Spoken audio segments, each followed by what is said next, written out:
उत्तर प्रदेश में भाजपा सरकार को 100 दिन पूरे हुए हैं। खास बातचीत के लिए हमारे साथ मौजूद हैं गौतम बुद्ध नगर भारतीय जनता पार्टी के जिला मंत्री सतपाल शर्मा एडवोकेट। सतपाल जी, विजन लाइव न्यूज़ में आपका बहुत बहुत स्वागत है। उत्तर प्रदेश में महंत योगी आदित्यनाथ की सरकार को दूसरी बार जनता ने स्पष्ट बहुमत दिया और अब सरकार को 100 दिन पूरे हुए हैं। क्या कहना है? पहले तो मैं अपने क्षेत्र की जनता को नमस्कार कहूँगा और उत्तर प्रदेश के अंदर माननीय योगी आदित्यनाथ जी की जो सरकार उन्हें दूसरी बार पूर्ण बहुमत के साथ जो बनी है, उसके लिए भी मैं अपनी पूरे क्षेत्र की और अपने पूरे प्रदेश की जनता को धन्यवाद देना चाहूँगा। और 100 दिन पूर्ण होने के उपलक्ष्य में मैं बताना चाहूँगा अपने क्षेत्र की जनता को कि योगी सरकार डबल इंजन की सरकार है और इस सरकार ने इस समय अपने पूरे प्रदेश भर से अपराध मुक्त प्रदेश करने का संकल्प लिया है और अपराधियों से इस प्रदेश को मुक्त किया है। मैं बताना चाहूँगा इस समय सेवा, सुरक्षा और सुशासन का हमारा जो संकल्प चल रहा है उसमें 62 माफियाओं के खिलाफ हमारी सरकार ने काम किया है और 431 गैंगस्टर जो गैंग थे उनके खिलाफ उनकी कमर तोड़ने का काम हमारी सरकार ने किया है। 884 अपराधियों के खिलाफ गैंगस्टर लगाने का कार्य किया है और 74,700 स्थानों पे जो धार्मिक स्थान हैं, चाहे वो हिंदुओं के स्थान हो धार्मिक या मुसलमानों के हों या अन्य धर्मों के धार्मिक स्थान हों, उनसे लाउडस्पीकर उतारने का कार्य हमारी सरकार ने किया है और इन कार्यों में जनता का पूर्ण सहयोग सरकार को मिला है। इसलिए भी मैं जनता का धन्यवाद देना चाहूँगा कि उन्होंने जाति, धर्म और के भेदभाव से ऊपर उठकर उन्होंने सरकार का सहयोग किया। अभी आपने बुलडोजर की बात की है जी, तो चुनाव से पहले जो बुलडोजर था वो माफियाओं के खिलाफ चलता था जी, लेकिन इस बार चूंकि दूसरी पारी है तो क्या आपको लग रहा है कि बुलडोजर की एक हवा निकल गई है? नहीं, बुलडोजर की हवा नहीं निकली है, लेकिन हम जो भी हमारे देश के खिलाफ, हमारे प्रदेश के खिलाफ, प्रदेश के अंदर आतंक फैलाने का कार्य करेंगे, प्रदेश के अंदर अनैतिक कार्य करने का प्रयास करेंगे, उनके खिलाफ तो बाबा का बुलडोजर चलेगा ही, इसमें कोई दो राय नहीं है। गौतम बुद्ध नगर की बात करें तो गौतम बुद्ध नगर को किस नज़रिए से देखते हैं आप? देखो, गौतम बुद्ध नगर उत्तर प्रदेश की आर्थिक राजधानी है, क्योंकि प्रदेश की राजधानी लखनऊ जरूर है, लेकिन अगर आर्थिक राजधानी के रूप में अगर देखा जाए तो नोएडा गौतम बुद्ध नगर आर्थिक राजधानी कही जाने वाली है। और जहाँ पैसा होता है वहाँ कहीं ना कहीं जो गैंगस्टर लोग होते हैं वो भी यहाँ पर पैदा होते हैं। लेकिन जब से हमारे इस गौतम बुद्ध नगर के अंदर कमिश्नरी लागू हुई है तो हमारे यहाँ के कमिश्नर साहब ने उन जो भी आतताई लोग हैं, चाहे वो किसी भी प्रकार के अपराधी हैं, उन सब की रीढ़ की हड्डी तोड़ने का कार्य किया है। यानी जो पुलिस कमिश्नरेट है गौतम बुद्ध नगर में, जो वर्षों से मांग चली आ रही थी जी, वो भाजपा सरकार ने पूरी की है जी, और वहाँ यहाँ की जनता जो है उससे खुश है। बिल्कुल। इसके अलावा जो विकास है, विकास के बारे में क्या कहना है?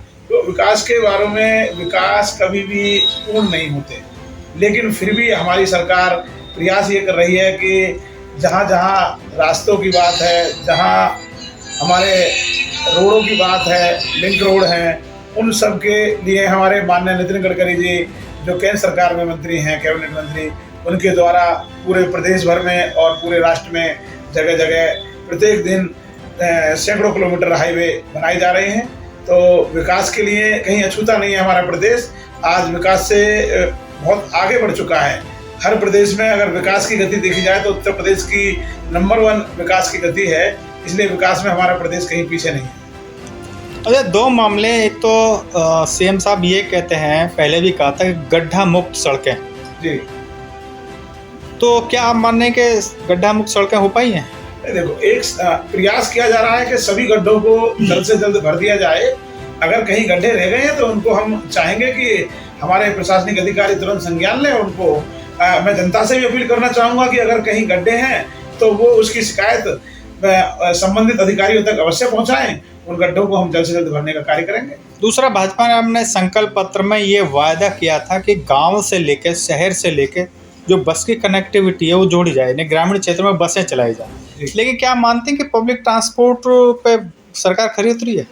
तो जहाँ तक पब्लिक ट्रांसपोर्ट की बात है, आप तो बस की बात कर रहे हैं, हम लोग मेट्रो तक जोड़ने का प्रयास कर रहे हैं कि हर जो बड़े सिटी हैं उन सब तक मेट्रो पहुंच जाए। और अब बहुत जल्द ही जो हमारे गौतम बुद्ध नगर के अंदर जो एयरपोर्ट की स्थापना होने जा रही है और नोएडा से सीधी मेट्रो स्टेशन आपको जेवर पहुंचाया जाएगा और दिल्ली से सीधा हमारे अयोध्या तक बुलेट ट्रेन की स्थापना की जा रही है। तो हमारी केंद्र सरकार की और प्रदेश सरकार की कहीं भी ट्रांसपोर्टेशन में कहीं फेलियर नहीं है और प्रयास किया जा रहा है। इलेक्ट्रिक बसों का भी हम हर सिटी में प्रयास कर रहे हैं कि इलेक्ट्रिक बसें वहाँ पर रहें, प्रदूषण ना हो, जिससे वातावरण बिल्कुल साफ रहे। तो प्रयास किया जा रहा है कि ट्रांसपोर्टेशन की कोई कमी प्रदेश में ना रहे। अच्छा, कोविड-19 के आने से लेकर चुनाव तक जो फ्री राशन की योजना थी वो अनवरत चलती रही जी। लोगों को राशन भी मिलता रहा और एक कारण ये भी रहा चुनाव में भाजपा के विजयी होने का।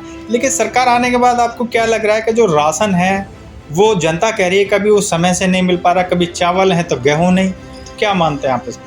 देखो, ये छोटी मोटी समस्याएं किसी एक दो दुकान पर हो सकती हैं, लेकिन प्रयास ये किया जा रहा है कि संबंधित अधिकारियों को अगर कहीं से शिकायत मिलती है तो तुरंत उस समस्या का समाधान होता है। अब किसी टेबल पर कोई फाइल नहीं रुकती है। और जहाँ तक राशन की बात है तो अभी सरकार का निर्णय ये है कि ये राशन की जो प्रणाली है और राशन वितरण की फ्री राशन की जो प्रणाली है वो अभी लगातार कंटिन्यू चलती रहेगी। जैसा और बीच में आदेश हमारे माननीय योगी जी का आएगा वैसा हम आगे उस पर चलते रहेंगे। अच्छा, बात सूरजपुर की करें। सूरजपुर गौतम बुद्ध नगर का एक जिला मुख्यालय का एक कस्बा है, लेकिन आज भी वो एक पिछड़ेपन का शिकार है। एक जिला मुख्यालय का जो एक हेडक्वार्टर होता है वहाँ पर एक डिग्री कॉलेज, एक ब्लॉक, एक प्राथमिक स्वास्थ्य केंद्र, तो ये जो मूलभूत सुविधाएं हैं, क्या आपका कहना है ये मतलब लोगों को? सूरजपुर कस्बे में प्राथमिक स्वास्थ्य केंद्र तो इस समय चल रहा है और हमने पूर्व में मांग भी की थी पत्र के माध्यम से कि हमारे यहाँ लगभग 12 बीघे जमीन गवर्नमेंट हॉस्पिटल के नाम आरक्षित है और वो आज भी सुरक्षित है। तो हम क्योंकि सूरजपुर कस्बे का होने के नाते मैं सूरजपुर कस्बे की जनता की आवाज़ को मैं माननीय योगी आदित्यनाथ जी के पास तक पहुंचाना भी चाहूँगा कि हमारे यहाँ डिग्री कॉलेज की बहुत अति आवश्यकता है, क्योंकि हमारे यहाँ लड़कियाँ लगभग 9 किलोमीटर दूर दादरी पढ़ने जाना पड़ता है और उनको कई सारी समस्याओं का सामना भी करना पड़ता है। तो मैं माननीय अपने योगी जी से निवेदन करूंगा कि सूरजपुर डिस्ट्रिक्ट केंद्र होने के नाते यहाँ पर डिग्री कॉलेज की तो अति आवश्यकता है, क्योंकि एकमात्र यहाँ पर शहीद भगत सिंह इंटर कॉलेज है जहाँ पर लड़कियाँ या और बच्चे हमारे पढ़ते हैं। नहीं तो हमें 9 किलोमीटर दादरी या फिर डिग्री कॉलेज के लिए नोएडा जाना पड़ता है।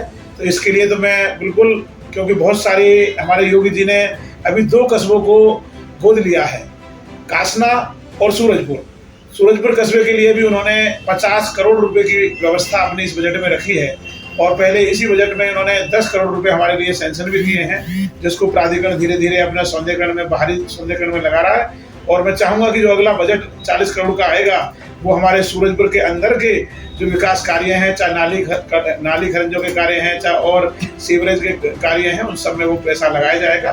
2 कस्बों को उन्होंने चिन्हित किया है पहले और आगे भी सूरजपुर की जन समस्याओं को हम माननीय मुख्यमंत्री जी के समक्ष उठाते रहेंगे और प्रयास करेंगे कि उन समस्याओं को शीघ्र से शीघ्र सॉल्व किया जाए। अच्छा, एक ज्वलंत समस्या सूरजपुर के लिए ये आती है कि सूरजपुर एक विकसित होता हुआ शहर है कि यहाँ पे जो बाहर की आबादी है, लोग आ रहे हैं और आबादी बढ़ती जा रही है। तो उसमें जो ग्रेटर नोएडा प्राधिकरण है वो ये मानता है कि जो ग्रेटर नोएडा प्राधिकरण का जो लाल डोरा था उससे अधिक अगर आबादी बढ़ रही तो उसको अवैध मानता है।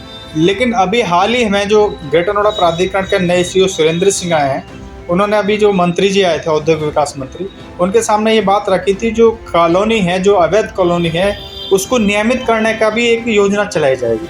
तो क्या आपने कोई मांग की है इस बारे में?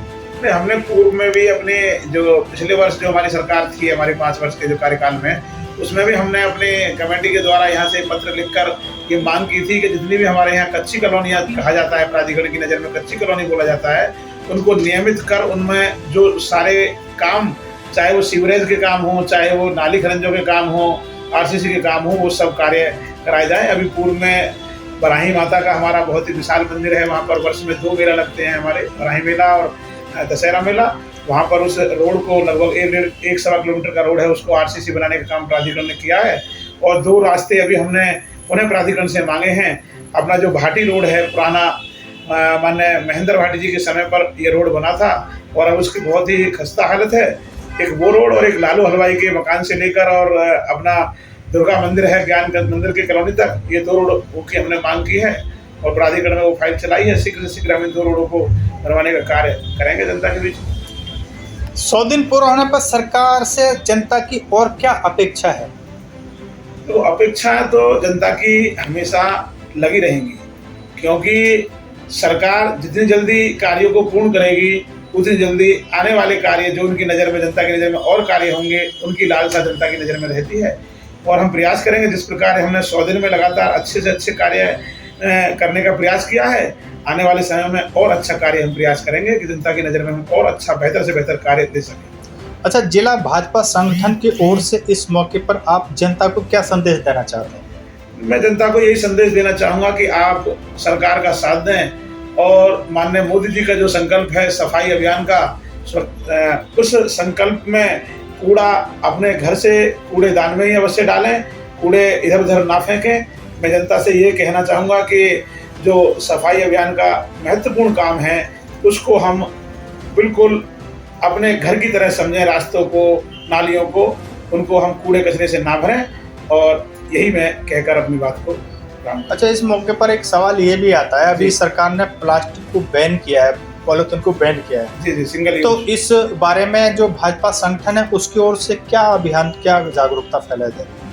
हमारे संगठन माननीय जिलाध्यक्ष विजय भाटी जी ने भी हमारी एक जिला बैठक ली थी और उसमें ये निवेदन किया था कि आप जितने भी हमारे जिले के पदाधिकारी हैं या मंडल के पदाधिकारी हैं, वो सब लोग अपने अपने क्षेत्र में जाकर व्यापारियों से बातचीत करें, उनको जागरूक करें, इस समस्या के बारे में बताएं कि जो पॉलीथीन है उसकी वजह से हमारी सभी बड़े बड़े नाले नालियाँ वो सब हमारे चौक हो जाते हैं, जाम हो जाते हैं, जिसकी वजह से उन समस्याओं का सामना हमें ही करना पड़ता है, जनता को ही करना पड़ता है। तो हम प्रयास करेंगे कि हम टोली बनाकर सभी व्यापारियों से संपर्क करेंगे और जनमानस से भी संपर्क करने का प्रयास करेंगे कि वो घर से सामान खरीदने से पहले अपने साथ एक थैला लेकर अवश्य चलें और सामान थैले में लेकर आएँ। जब पॉलीथीन जनता नहीं लेगी तो ऑटोमेटिक वो लुप्त हो जाएगी बाजार से। तो इसका यही एक हम संकल्प लेंगे कि पॉलीथीन बिल्कुल मुक्त हम अपना गांव, कस्बा और शहर करना चाहेंगे। जी सतपाल जी, विजय लाइव न्यूज से बात करने के लिए आपका बहुत बहुत धन्यवाद। इस वीडियो को लाइक करें, हमारे चैनल को सब्सक्राइब करें और बेल आइकन जरूर प्रेस करें